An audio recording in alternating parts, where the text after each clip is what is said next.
तीसरा उनके किसी गुण का उल्लेख करता है, और चौथे में एक भक्त की प्रार्थना है।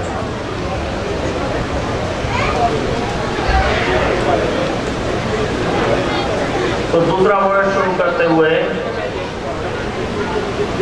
उनका विस्मयकारी एवं रंगीन सिल्क वस्त्र मूंगे के वैभव को भी लज्जित कर देगा।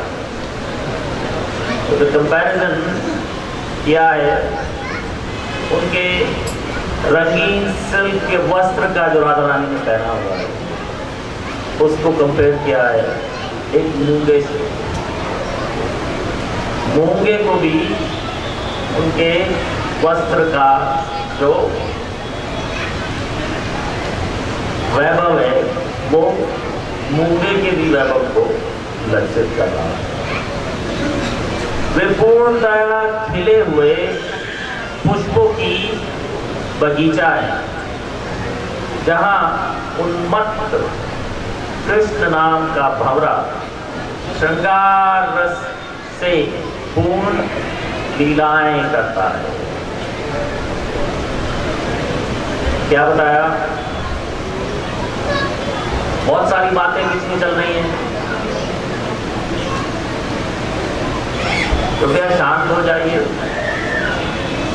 जो लोग बातें कर रहे हैं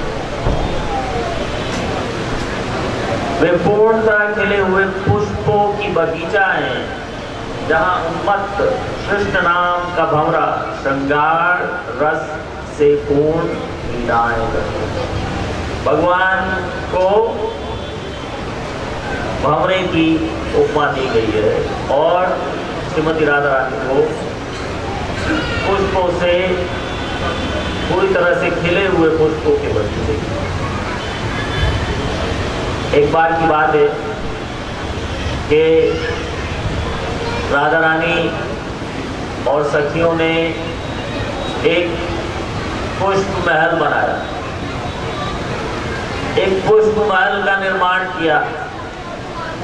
सारे जंगल में से दूर दूर से सब सखियां फूल चुन चुन के लाई और एक बहुत सुंदर पुष्प महल का निर्माण किया गया। उसके अंदर राधा रानी को पूर्ण तरह से सज्जित करके बैठाया गया कि अब यहाँ पे हम भगवान कृष्ण को लेके आए। और जब गोपियां भगवान कृष्ण को लेने के लिए गई तो क्या पता चला कि रास्ते में बहुत सारी दूसरे तरीके की गोपियां। हमारी गोपी कौन सी है? वामपंथी के दक्षिणपंथी? वामपंथी। रास्ते में बहुत सारी दक्षिणपंथी गोपियां भी है जो भगवान को उधर ले जाना चाहती हैं। तो अगर हम खुले में लाएंगे तो कठिनाई होगी, इसलिए ऐसा करो कि चुन्नी में ढक लो। भगवान कृष्ण को चुन्नी में ढक लिया गया कि किसी को पता नहीं चले कि इसमें भगवान कृष्ण, लगे कि ये कोई और दूसरी गोपी है। और गोपी रूप भगवान को पुष्प महल में लाया। जब पुष्प महल में लाए तो राधा रानी उनका स्वरूप, उनका सर, आधा माथा चुन्नी से ढका हुआ देख के पूरी तरह से मोहित हो गई कि ये कितना सुंदर रूप है। वास्तव में राधा रानी को ऐसा लगता है कि भगवान कृष्ण इतने सुंदर हैं, इतने सुंदर हैं कि अगर कहीं कभी उन्होंने अपना चेहरा आईने में देख लिया तो फिर हमारे पास नहीं आएंगे, हमारे रूप से मोहित नहीं होंगे, क्योंकि उनको अपना रूप इतना उत्कृष्ट है कि हम सब कुछ नहीं है उनके आगे। ये राधा रानी का भाव है। तो उनकी हमेशा ये कोशिश रहती है किसी तरह से आईना कृष्ण के सामने नहीं आए। सब अपने अपने छोटे छोटे आईने छुपा के रखो, कृष्ण को नहीं देखने देना। तो जब राधा रानी ने देखा कि भगवान चुन्नी ओढ़ के आए हुए हैं, तो उनके मोहित होने से दो शब्द उनके मुंह से निकल गए। तो भगवान ने कहा कि हाँ देखो, मैं लग रहा हूं ना राधा रानी की तरह। भगवान ऐसा समझते हैं कि राधा रानी से सुंदर कोई नहीं है, और राधा रानी ऐसा समझते हैं कि भगवान से सुंदर कोई नहीं। तो जब भगवान को कोई हाईएस्ट उपमा देनी होती है, जिसके ज्यादा ऊपर कोई रूप ही नहीं हो सकता, तो वो राधा रानी को उपमा देते हैं। और जब राधा रानी को वो उपमा देनी होती है तो राधा रानी का नहीं, अभी तो हम राधा रानी नहीं बने। अच्छा, चुन्नी तो ओढ़ ली, अब क्या करना पड़ेगा कि कहाँ है घाघरा और कहाँ है चोली? ये सबके बिना कैसे? ये अच्छा, तो दो, एक घाघरा और चोली, तो मैं भी तुम्हें राधा रानी बन के दिला। राधा रानी का नहीं, आज हम अपने साथ में एक्स्ट्रा घाघरा चोली नहीं लाई है, कल आना, हम तुम्हारे लिए घर से बहुत अच्छा वाला घाघरा चोली लेके आएंगे। तो अगले दिन भगवान को घर से लाए हुए घाघरा चोली में खूब सुसज्जित किया गया और फिर से राधा रानी के सामने पेश किया गया। तो भगवान ने पूछा, क्यों अब मैं लग रहा हूं राधा रानी? राधा रानी का नहीं, तुम कभी भी राधा रानी नहीं लग सकते। कि क्यों? लेकिन राधा रानी कहना नहीं चाहती। कहना तो ये चाहती है आप मेरे से कहीं ज्यादा सुंदर है, तो कैसे राधा रानी लग सकते हैं? कहती नहीं नहीं नहीं, तुम कभी भी राधा रानी नहीं लग सकते। राधा रानी बनने के लिए दूसरा जन्म लेना पड़ेगा। क्यों? कि तुम पुरुष हो, पुरुष। तुम कितने भी घाघरे और चोली पहन लो और चुन्नी ओढ़ लो, लेकिन तुम्हारे हृदय में कभी भी स्त्री का भाव नहीं आ सकता। स्त्री का भाव जो है वो केवल एक स्त्री के हृदय में आ सकता है। तुम्हारा हृदय जो है वो हमेशा पुरुष का ही रहेगा।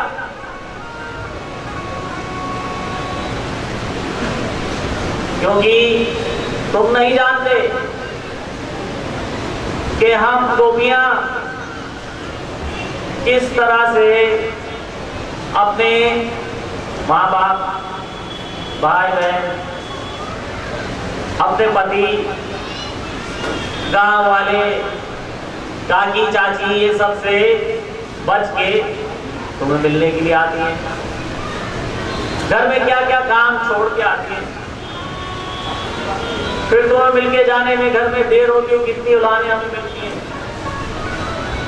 स्त्री का जीवन क्या होता है ये तुम नहीं जानते, ना तुम कभी समझ सकते हो कि पुरुष के शरीर में कभी भी स्त्री का जीवन तुम्हें समझ में आने वाला है।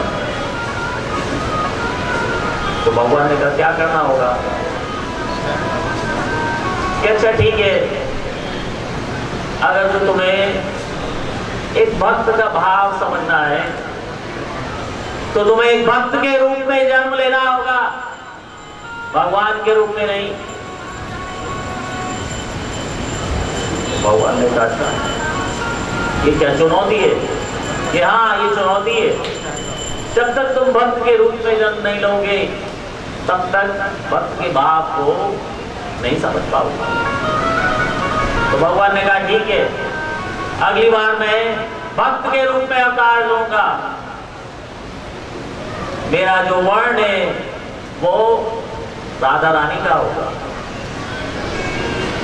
शरीर का रंग राधा रानी का होगा, हृदय भी राधा रानी का होगा, और ऊपर से मैं संन्यास भी धारण करूंगा। तो मेरे भक्त किस तरह से मेरी भक्ति करते हैं, क्या क्या उनके हृदय में बीतती है, मैं स्वयं ये सब अपने आप से एक्सपीरियंस करना चाहता हूं। राधा रानी ने कहा क्या आप रियली ऐसा करने वाले हैं कि हाँ मैंने कह दिया, जब कह दिया तो वही होगा। तो राधा रानी कहा ठीक है, मेरे ऊपर भी एक कृपा कीजिए कि जब आप वो जन्म लेके आएंगे तो मुझे भी जरूर साथ मिलाइएगा, लेकिन मुझे इस बार ये स्त्री का शरीर नहीं चाहिए। कि क्यों? अभी तक तो दुनिया भर की तारीफ हो रही थी स्त्री के शरीर की, अब स्त्री का शरीर नहीं चाहिए। कि हाँ नहीं चाहिए, क्यों? क्योंकि स्त्री के शरीर में लोक लाज की बहुत परेशानी है, ये नहीं कर सकते, वो नहीं कर सकते, ये क्या कहेगी, वो क्या कहेगी, मोहल्ले वाले क्या कहेंगे, घर वाले क्या कहेंगे, कौन क्या कहेगा, बहुत लोक लाज है। मुझे ये सब नहीं चाहिए, मुझे अपने साथ में ले आना और स्त्री का शरीर नहीं लेना। तो भगवान स्वयं चैतन्य महाप्रभु के रूप में नवद्वीप में अवतार लेते हैं और अपने भक्त का जो एक्सपीरियंस है कि क्या किस तरह से एक भक्त भक्ति करता है, भगवान के दर्शन की कामना करता है, और जब भगवान आ भी जाते हैं तो भी ये सोच के रोता है कि अभी आए तो भी चले भी जाएंगे।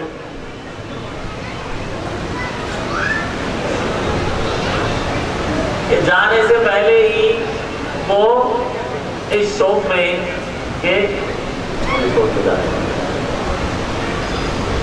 और श्रीमती राधा रानी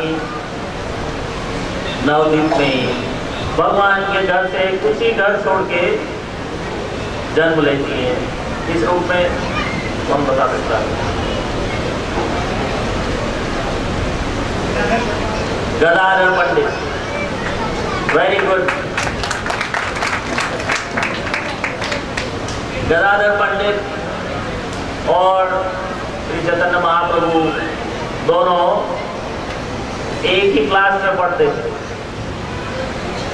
रोज साथ में खेलते थे, दोनों हाथ पकड़ के स्कूल जाना और हाथ पकड़ के स्कूल से वापस आना, स्कूल में भी सारा दिन साथ में खेलना, साथ में जाना, साथ में आना। और कभी वो उसके घर सो गया तो कभी वो उसके घर सो गया। ये सब पुरुष के शरीर में ही पॉसिबल है। अगर कहीं स्त्री का शरीर होता, चाहे 10 साल की भी उम्र होती, वो कहती अपनी माता से कि मुझे उसके घर सोने जाना है, मेरा बॉयफ्रेंड, और 2 चाटे पड़ते उसको। लेकिन क्योंकि गदाधर पंडित पुरुष के स्वरूप में, इसलिए उनको जाओ स्लम्पर पार्टी करनी है, उधर जाके सो। तो दोनों साथ साथ रहना, साथ साथ खेलना, हाथ पकड़ के जाना, हाथ पकड़ के आना, कोई लोक लाज नहीं। लोक लाज के सारे बंधन टूट गए। तो ये भगवान राधा और कृष्ण के स्वरूप है, जो हमारे यहाँ ऑल्टर में तो गौर निताई की पूजा होती है और पंचतत्व की भी होती है। तो पंचतत्व में गदाधर पंडित भगवान के इस तरफ खड़े हुए, एक तरफ नित्यानंद और दूसरी तरफ गदाधर मंदिर। लेकिन अगर आप मायापुर जाएंगे तो वहां ज्यादातर सभी मंदिरों में हमारे अपने मंदिर के अलावा जहां भी आप ये दोनों विग्रह देखेंगे तो वहां गौड़ निताई की पूजा नहीं होती, वहां गौड़ गदाधर की पूजा होती। बाजार में सब लोग गौड़ गदाधर की पूजा करते हैं क्योंकि वो गौड़ गदाधर भगवान राधा और कृष्ण के दो स्वरूप। तो एक तरह से राधा कृष्ण की पूजा है अगर आप गौड़ गदाधर की पूजा करते हैं, और गौड़ निताई की पूजा करते हैं तो किसकी है? कृष्ण बलराम। बोलो कृष्ण बलराम की जय, श्री गौड़ निताई की जय, निताई गौड़ प्रेमानंद। तो आज राधाष्टमी है, आपको थोड़ा सा श्रीमती राधा रानी के जन्म के बारे में बताएंगे। श्रीमती राधा रानी के जन्म की अलग अलग कथाएं हैं जो शास्त्रों में वर्णित हैं, और अलग अलग कथाएं, ये प्रश्न उठ सकता है कि अलग अलग क्यों? क्योंकि ब्रह्मा जी के हर दिन में भगवान राधा कृष्ण हर रोज प्रकट होते। ब्रह्मा जी का एक दिन कितना लंबा है कौन जानता है?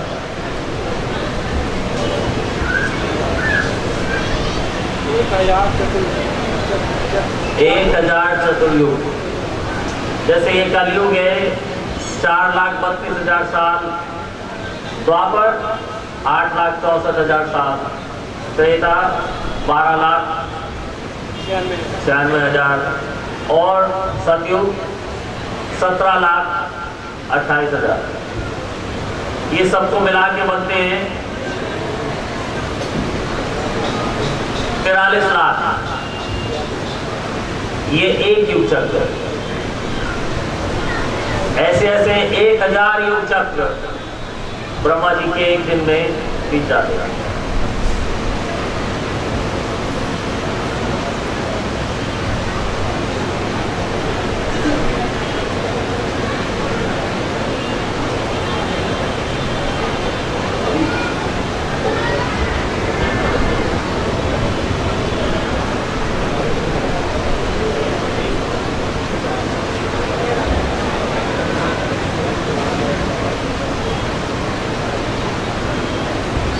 तो इस तरह से 1000 युग चक्र एक दिन में ब्रह्मा जी के बीत जाते हैं। उसमें हर रोज एक बार भगवान राधा कृष्ण का जन्म कब होता है? 7वें मनवंतर के 28वें युग चक्र में। तो इसलिए जब राधा रानी प्रकट होती हैं तो एक युग में किसी दूसरे तरीके से भी हो सकती है और दूसरे युग में किसी दूसरे तरीके से भी हो सकती है। इसलिए एक से ज्यादा जन्म की कथा है। तो अभी यहाँ भोग का छप्पन भोग ऑफरिंग का प्रोग्राम चलने वाला है। तो हम थोड़ा सा एक भजन और गा लेंगे।